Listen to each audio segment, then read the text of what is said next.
আজকে একটা ছোট্ট গল্প তোমাদেরকে বলি। গল্পটা শুরু হয়েছিল গত 1 বছর আগে দুটো ঘুঘু পাখি এবং আমার মধ্যে। তো আমি যখন মেডিটেশন করি প্রতিদিন ছাদে, তখন দুটো ঘুঘু পাখি আমার চারিদিকে ঘুরতে থাকে এবং তাদেরকে দেখে আমার প্রচণ্ড ক্ষুধার্ত মনে হয়। তো সেই কারণে আমি তাদেরকে কিছু দানা দিই।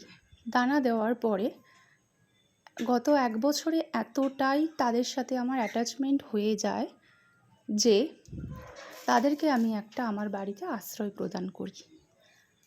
আশ্রয় প্রদান করার আমার উদ্দেশ্য ছিল খানিকটা বলতে পারো, কিন্তু তার সাথে সাথে আশ্রয় প্রদানকারী থেকে তারা বেশি যেন এফোর্ট লাগালো। কিসের এফোর্ট? তারা নিজেরাই এসে আমাদের বাড়িতে একটা বাসা বাঁধলো।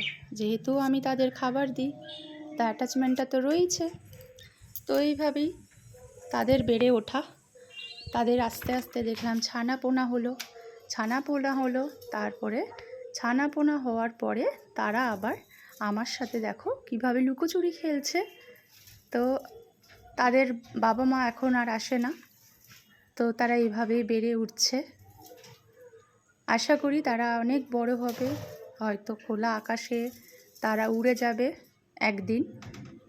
হ্যাঁ, আমার অবশ্যই খারাপ লাগবে, কিন্তু আমি চাই খোলা আকাশের যারা খোলা